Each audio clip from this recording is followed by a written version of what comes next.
반갑습니다. 허명 목사입니다. 사람이 어떤 인생관을 가지고 살며 어떤 세계관을 가지고 사느냐에 따라서 행복하다고 하는 사람이 있고 불행하게 사는 사람도 있습니다. 살기도 하고 죽기도 합니다. 성경에는 자신의 인생관이 바뀐 후 행복하다고 하는 사람이 있습니다. 어떤 형편과 처지에서 살아가도 기쁨 가득한 모습으로 살며 다른 사람들에게도 기쁘게 살라고 권면하는 사람입니다. 주 안에서 항상 기뻐하라. 내가 다시 말하노니 기뻐하라. 예수님을 영접한 후 인생관이 바뀌고 그의 삶이 바뀐 사도 바울입니다. 바울은 예수를 믿기 전에는 살기등등한 모습으로 예수 믿는 사람들을 죽이겠다고 찾아다녔습니다. 그런 사람이 예수를 구주로 영접하고 인생관이 바뀌어졌습니다. 이제는 예수님을 위하여 살고 다른 사람들을 위하여 살겠다고 했습니다. 비록 자신의 처지가 비참하고 어려운 지경에 처해 있어도 자기는 예수님 때문에 행복하다고 간증하고 있습니다. 나의 간절한 기대와 희망은 살든지 죽든지 전과 같이 지금도 내 몸에서 그리스도께서 존귀함을 받으시리라는 것입니다. 나에게는 사는 것이 그리스도이니 죽는 것도 유익합니다. 힘들고 고통스러울 때는 바울이 이런 말을 했습니다. 내가 원하는 것은 세상을 떠나서 그리스도와 함께 있는 것이 훨씬 더 낫겠습니다. 그러나 성도 여러분들이 발전하고 믿음의 기쁨을 더하기 위해서라면 여러분과 함께 머물러 있고 싶습니다. 빌립보 교인들에게 보낸 편지에는 바울의 행복한 인생관의 면모를 볼 수 있습니다. 바울은 예수님을 구주로 영접한 후 세상에서 경험하지 못하는 큰 기쁨을 체험했습니다. 그래서 다른 사람들에게도 예수를 믿고 기쁘게 살라고 권하는 것입니다. 예수님을 영접한 후 발견되는 특징의 한 가지는 말할 수 없는 큰 기쁨입니다. 이 기쁨을 체험한 사람은 누가 말릴 수는 없습니다. 불신 가족들이 교회에 가지 말라고 막아도 말릴 수 없습니다. 다니던 직장을 그만두고 일을 그만두고 전도자가 되겠다고 하는 것도 말릴 수가 없습니다. 비교할 수 없는 큰 기쁨을 체험했기에 그 기쁨을 이룰 수 없으며 다른 사람들에게도 전해주고 싶은 것입니다. 누구든지 진심으로 회개하고 예수님을 영접하면 바울처럼 소멸되지 않는 기쁨, 비교할 수 없는 큰 기쁨이 생겨나는 것을 경험합니다. 바울 사도는 믿지 않은 사람들에게 그 기쁨을 전해주고 싶어서 많은 수고를 했고 성도들에게도 주 안에서 그 기쁨을 잃지 말라고 권하는 것입니다. 바울이 로마 감옥에 수감되었을 때 빌립보 교회에서는 옥바라지를 할 사람도 보내주고 몇 차례 선물도 보내주었는데 한동안은 연락이 두절되고 선교 헌금도 오지 않고 잊혀진 사람처럼 되었습니다. 그러나 빌립보 교회에 보낸 편지에는 섭섭하다거나 원망하는 말이 없습니다. 오히려 전에 보내준 선물에 대하여 감사하며 기뻐하고 있습니다. 지난날 받은 사랑과 하나님 은혜에 감사하며 사는 사람이라면 나는 행복한 사람이라고 말할 수 있을 것입니다. 사람들은 10번을 잘해주다가도 한 번 잘못하면 서운하다고 하며 지난날의 은혜를 잊어버리고 섭섭해하며 원망합니다. 신앙인들이 바울처럼 지난날 잘해준 것을 기억하고 감사하면 모든 관계가 좋아질 수 있습니다. 부부간에도 첫사랑을 기억해주며 잘해준 것을 칭찬하면 좋은 관계를 유지할 수 있습니다. 부모 자식 간에도 잘해준 것을 기억하고 장점을 칭찬해주고 감사하는 습관을 가지면 가족이 좋은 관계를 유지할 수 있습니다. 바울의 중요한 인생관은 모든 것을 예수 그리스도를 통하여 보는 것입니다. 지난날 빌립보 교인들이 사람을 보내고 선물을 보내게 하신 분은 예수 그리스도라는 것을 기억하고 감사하고 기뻐하는 것입니다. 작은 선물이라도 작은 일이라도 예수님께서 그 사람을 통하여 주시고 이루신 것을 믿었습니다. 매사를 사람에게 초점을 맞춘다면 서운한 일도 많고 상처받은 일도 많아 괴로워할 것입니다. 그러나 주님은 다른 사람으로 하여금 나에게 선물을 보내게 할 수도 있고 보내지 않게 하실 수도 있는 분이라는 것을 믿으면 지금의 부실한 대접에 서운할 것이 없는 것입니다. 힘드는 일이 있고 서운한 일이 있다고 잠시 교회를 떠나는 사람도 있습니다. 좋은 일이 있다고 돈 많이 벌었다고 잠시 교회를 떠나는 사람이 있습니다. 잠시라도 주님의 곁을 떠나면 먼저 기쁨이 사라집니다. 우리가 살면서 내 주변 환경에만 초점을 맞추고 살면 환경과 상황의 변화에 따라 기쁨과 슬픔이 교차하게 됩니다. 우리의 시각을 주님께로 맞추는 믿음으로 살면 여유가 있고 자유함을 누릴 수 있습니다.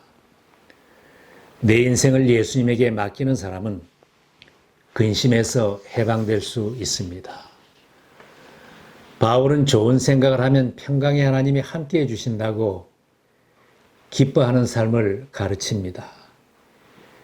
형제, 자매 여러분, 무엇이든지 참된 것과 무엇이든지 경건한 것과 무엇이든지 옳은 것과 무엇이든 순결한 것과 무엇이든지 명예로운 것과 또 덕이 되고 칭찬할 만한 것이면 이 모든 것을 생각하십시오. 여러분도 바울처럼 좋은 생각을 하면서 살아보시기 바랍니다. 바울은 어떤 처지에서도 스스로 만족하는 법을 배웠다고 했습니다. 원망하고 불평하면서 기뻐할 수는 없습니다. 바울은 기뻐하며 살 수 있는 비결을 알려줍니다. 나는 비천하게 살 줄도 알고 풍족하게 살 줄도 압니다. 배부르거나 굶주리거나 풍족하거나 궁핍하거나 그 어떤 경우에도 적응할 수 있는 비결을 배웠습니다. 바울처럼 어떤 환경에 처해도 만족하며 사는 인생관을 가지고 살면 설령 어려움을 당한다 해도 무너지지 않을 것입니다.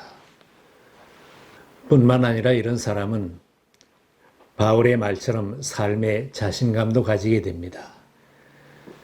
나에게 능력을 주시는 분 안에서 나는 모든 것을 할 수 있습니다. 이런 신앙인은 비록 힘든 일이 있다 해도 좌절하지 않습니다. 하나님이 앞으로 나를 어떻게 사용하시고 어떤 길로 인도하시는가 기대하는 믿음을 가지고 기도함으로 기쁨을 잃지 않습니다. 아무것도 염려하지 말고 모든 일을 오직 기도와 간구로 함으로 평안을 누릴 수 있습니다. 믿음이 없으면 사람들은 불만의 연속으로 살기 쉽습니다. 많이 벌어도 벌수록 만족이 없습니다. 내가 세운 목표만큼 벌지 못해서 불만이고 경쟁자보다 더 많은 것을 벌지 못해서 불만입니다.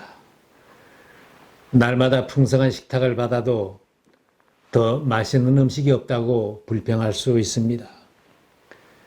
배우자에게 불만이 있고 가족과 친구에게 불만족하고 교인들에게도 불만만 가득하고 불만에는 끝이 없습니다. 이렇게 불만이 가득하게 살면 모든 삶이 망가져가고 자신도 망가져서 기쁘게 살 수 없습니다. 바울이 스스로 만족하는 법을 배웠더니 감옥에 있어도 예수님 때문에 행복하다고 했습니다. 우리가 바울처럼 신앙으로 살면 일상에서 만족하며 감사하며 살 수 있습니다. 내 부모님께 만족하고 감사하는 자녀는 행복합니다. 내 자녀들에게 만족하는 부모는 행복합니다. 형제, 자매, 동기간에 만족하는 사람은 행복한 사람입니다. 내 배우자에게 만족하는 사람은 행복한 가정을 이루고 살아갑니다. 지금 내가 다니는 학교에 만족하고 내가 다니는 직장에 만족하고 한 몸을 이루고 섬기는 교회에 만족하고 사는 사람은 날마다 행복한 생활을 합니다. 바울은 주 안에 있는 것이 만족의 비결인 것을 가르칩니다. 우리가 무슨 일이든지 우리에게서 난 것 같이 스스로 만족할 것이 아니니 우리의 만족은 오직 하나님으로부터 나느니라.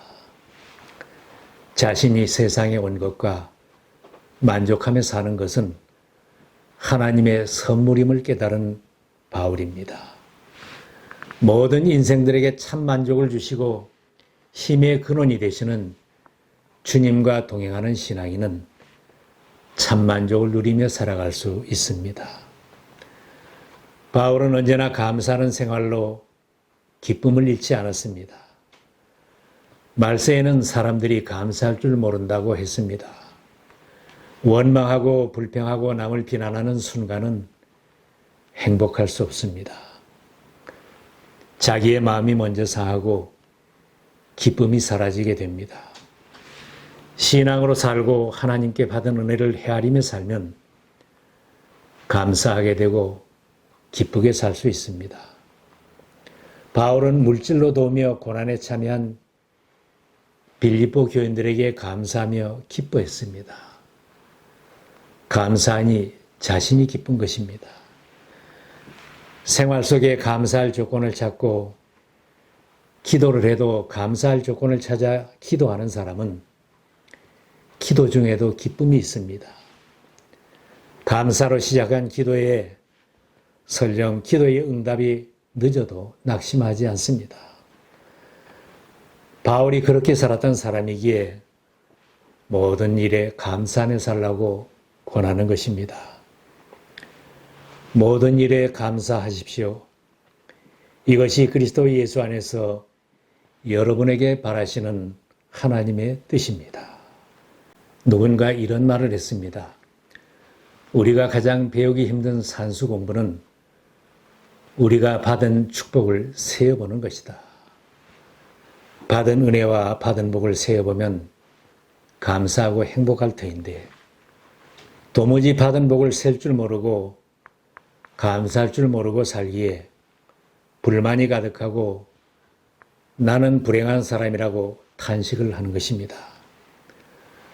먼저 가장 가까이에 함께 살아가는 사람들에게 감사해 보십시오.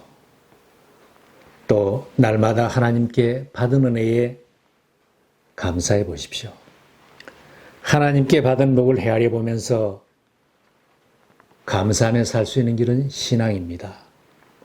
내가 예수님을 만나고 주님과 동행하는 삶을 산다면 우리의 인생관이 바뀌고 세계관이 바뀌어집니다. 우리의 삶의 놀라운 변화와 환경을 초월한 감사와 기쁨의 삶이 펼쳐질 것입니다.